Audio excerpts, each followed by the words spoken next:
Hello! In this video I will show you how to install Chat GPT Widget on HONOR X7b. So you have to start with opening your Google Play Store, then click on search bar and type in Wally AI and click search. Now select this application and click install. Now you can click open and click this button to skip introduction. Now click not now and click open permissions. Now you can select this application and then click here to allow this app to draw over other apps, and then click back and click back again.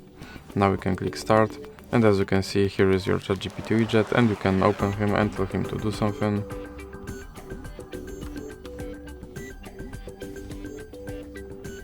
And as you can see, he responded. So that's it for this video.